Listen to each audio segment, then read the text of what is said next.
মৃত্তিকা agro feed mill থেকে 380 বস্তা অর্থাৎ 14 টনের গাড়িটি চলে যাচ্ছে আমাদের সম্মানিত অনুমোদিত ডিলার মেসার্স মনির ট্রেডার্স, প্রোভাইডার মোহাম্মদ মনিরুল ইসলাম মনির, থানা বন্দর, জেলা নারায়ণগঞ্জ। ফোন নম্বর ডিসক্রিপশন বক্সে দেওয়া থাকবে। যারা বন্দর নারায়ণগঞ্জের আশেপাশে আছেন তারা আমাদের সম্মানিত ডিলার মনির ভাইয়ের সাথে যোগাযোগ করলে মৃত্তিকা অ্যাগ্রো ফিডের 30 আইটেম মিশ্র দানাদার খাবারটি আপনার খামারে আপনি যুক্ত করে গাভী গরু এবং ষাঁড় গরুকে খাওয়াতে পারবেন। এই খাবারের ভিতরে কোনো প্রকার কেমিক্যাল ব্যবহার করা হয় না।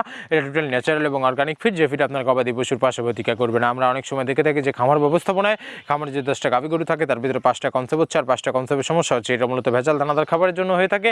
আর আমাদের এই খাবার ব্যবহারে এই ধরনের কোনো সমস্যা থাকবে না, কারণ এই টোটালি অর্গানিক একটা ফিড। আপনি যদি কম দামে সঠিক মানে দানাদার খাবার আপনার খামারে আপনি যুক্ত করতে না পারেন তাহলে আপনি খামার ব্যবস্থাপনায় পিছিয়ে যাবেন। আর মৃত্তিকা অ্যাগ্রো ফিডে মিক্সার বসে আপনার খামারে যুক্ত করে দেখুন, বছর শেষে ভালো একটি প্রফিট এবং ফিডব্যাক পাবেন। বাংলাদেশের যত বড় বড় বাঘা যে খামারগুলো আছে সব খামারে মৃত্তিকা অ্যাগ্রো ফিডে মিক্সার বসে ইতিমধ্যে অনেক আগে যুক্ত হয়ে গেছে। আর আমাদের এই খাবারের ভিতরে মেজর যেগুলো রয়েছে তার ভিতরে রয়েছে সোয়াবিনের খোল, নারিকেলের খোল, বাদাম খোল, আস্ত গমের ভুসি, মাসকলাই ভুসি, খেসারি ভুসি, অ্যাঙ্কার ভুসি, সিজিয়ে ভুট্টা এবং বিভিন্ন ধরনের ডাল রিজেকশন। এভাবে আমরা 30টি উপাদান দিয়ে একটি রেশন তৈরি করে থাকি, যা অন্তত পুষ্টিকর এবং প্রোটিন সমৃদ্ধ খাবার, যে খাবার গাভী গরুকে খাওয়ালে দুধ বৃদ্ধি হবে এবং ষাঁড় গরুকে খাওয়ালে দ্রুত পুষ্টি হয়ে যাবে। আপনার কথায় বিশ্বাসই করতে হবে না, আপনি সরজমিনে এসে মালটি যাচাই বাছাই করে কিন্তু আপনার খামারে আপনি নিয়ে যেতে পারবেন। যে কোনো সময় যে কোনো দিন আমাদের পাবনা জেলা ভাঙ্গুড়া থানা মৃত্তিকা অ্যাগ্রো ফিড মিল ভিজিট করে আপনার মালটি আপনি নিয়ে চলে যেতে পারবেন।